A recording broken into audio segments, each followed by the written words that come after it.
Hi, and welcome to Naked Sweets. Today we're going to make vegan banana cake. As you know, it takes bananas. But first we're going to take our non-hydrogenated margarine. Because it's vegan, we're not using butter. And we are going to cream that with a half a cup of unprocessed sugar and a half a cup of brown sugar, which I made myself using the unprocessed sugar, and a little bit of unsulfured molasses. So we're going to dump that in, and we're going to let that cream so that gets nice and smooth.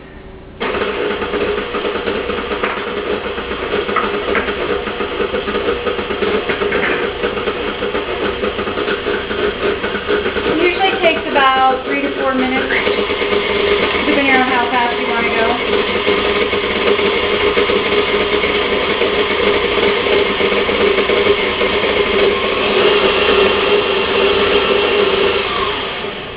I think that's probably good enough.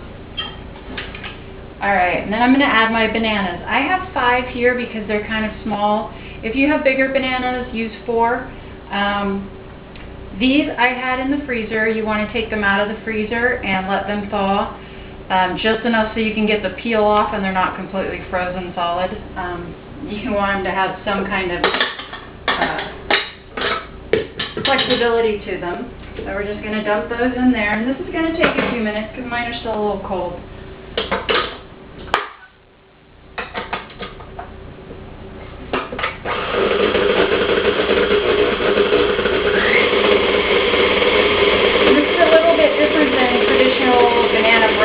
Actually banana cake, and it's going to incorporate some type of milk. I don't use cow's milk. And this is going to look, you know, a little bit funky, a little bit curdled. That's totally normal. Okay, don't freak out. This, I have rice milk. Usually I use soy milk, but today I'm using rice milk because someone drank all the soy milk. So we have vanilla rice milk with 2 tablespoons of white vinegar in it. Then to this, we're going to add a 1/4 cup of milled flaxseed. Make sure you have milled flaxseed, otherwise whoever's eating the cake is going to get a whole mouthful of nasty seeds. So you don't want that.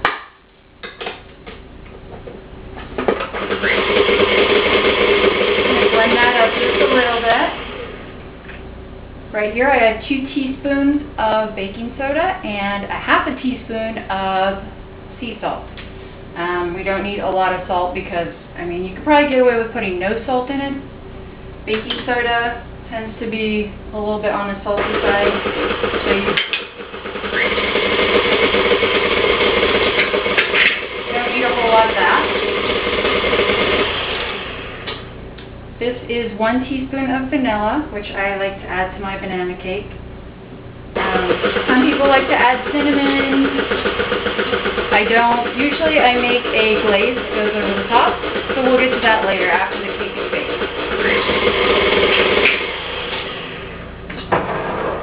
And this is my flour. We're going to save this milk for the very last because it has the vinegar in it and we don't want it to activate too fast.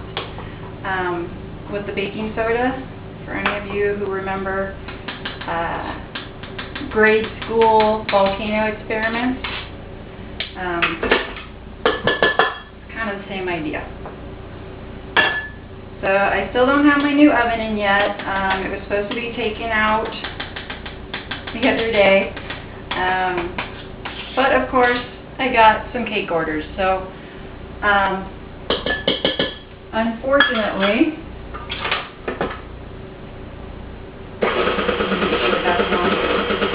that means my crappy oven has to stay in for a little bit longer. So I'm still not going to show it to you. You're just going to have to wait. We just added 2 cups of unbleached flour. all-purpose flour, which is totally fine. We're not baking bread, so we don't need anything special.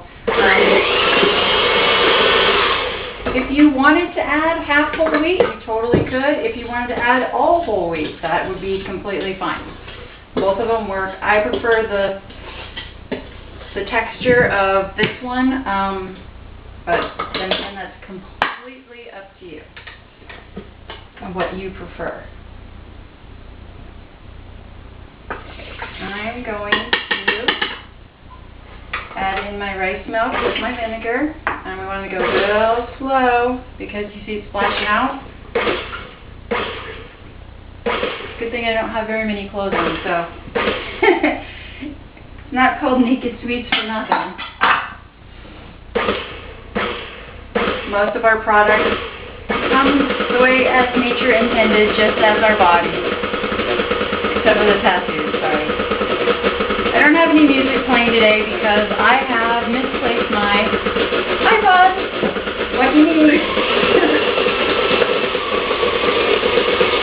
So next time I'll have music for you. I already have my oven preheated to 350 degrees. You're going to want a 9x13 cake pan. If you have a glass one, a Pyrex, that's totally fine. I have this stainless steel one that I absolutely love. It is coated with non-hydrogenated vegetable shortening, and inside I do have unbleached parchment paper. So you want to cut that to size and stick it in the bottom. Got my handy spatula. Okay. When you're working with vinegar and vegan baked goods, especially cakes like this, you want to work kind of quick after you add the vinegar. So we're going to go really, really fast and throw this in the oven and try not to make a mess along the way. I'm going to sprinkle some demerara sugar on it. Some of you might not know what that is. All of these things you can get at all of the health food stores, natural food stores. Most of the regular grocery stores are starting to carry these products now, since they're becoming a little more popular. You're going to spread this all out nice and even. And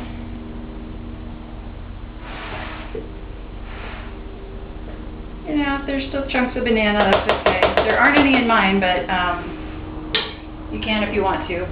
I'm going to sprinkle some demerara sugar on top. That's the fine, dark, unbleached sugar. It's actually pretty coarse, but fine as in really nice. It's probably one of my favorite things to sprinkle on top of cakes. If you wanted to make this into like a birthday cake, you could do it in 2 9-inch or 8-inch round cakes and cover it with soy cream cheese frosting, and it would be amazing. You can also add pecans or walnuts. I don't, because we have food allergies in this house. We also have apple allergies, so I don't use apple cider vinegar. So you can add pretty much whatever else you want. If you wanted to add chunks of other fruit to it, you totally could. Even blueberries would be amazing in this, or chocolate chips. So pretty much whatever you want. So I'm going to stick this in the oven, and I'm going to bake it for about 30 to 35 minutes. Okay? I'll be right back.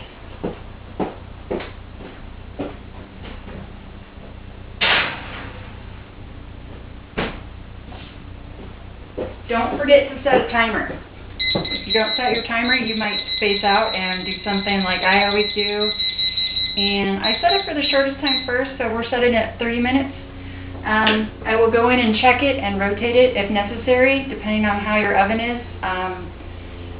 My crappy old oven cooks lopsided, so sometimes I have to rotate things and switch them onto different racks.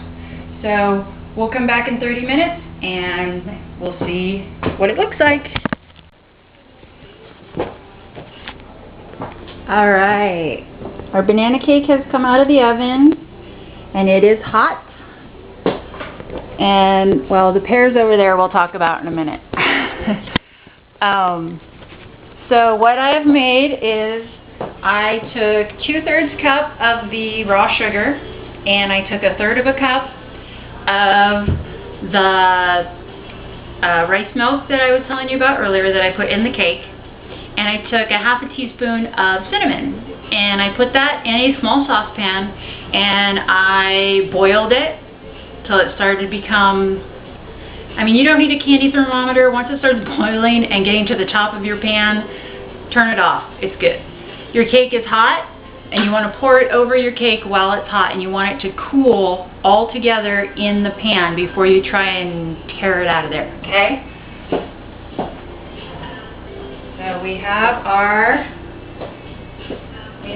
sauce or glaze.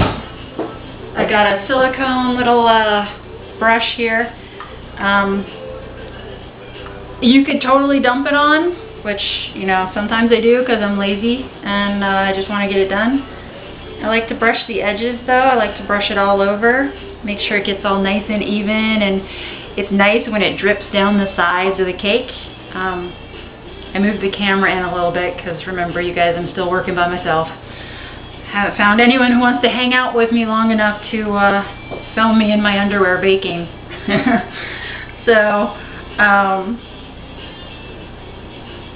I just dump all the glaze on and that Demerara sugar on top, and with this, once it cools, it's going to be nice and amazing.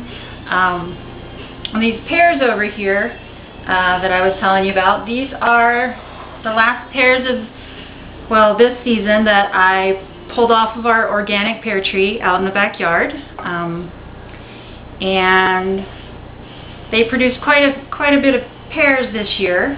And so for our next segment that I'm going to do for you guys, my next video is going to be a vegan pear cake. It's going to have some amazing spices in it, including cardamom and ginger and cloves. Chunks of pears. What I do is I cook down the pears and make a pear sauce, kind of like applesauce, and I use that in the cake, and it is absolutely amazing. So if you have a pear tree or friends with pear trees, you know, you can buy the pears at the store, but you know what, there's plenty of people with fruit trees, they don't even use the fruit. So if you see a neighbor who has fruit, and ask them, knock on their door, say, hey, can I have a few pears? You know, you only need 1.5 cups of pear sauce and about 1/2 cup of diced pears to go in the cake. So I'm going to bring the camera over and show you what this looks like, all nice and glazed. And then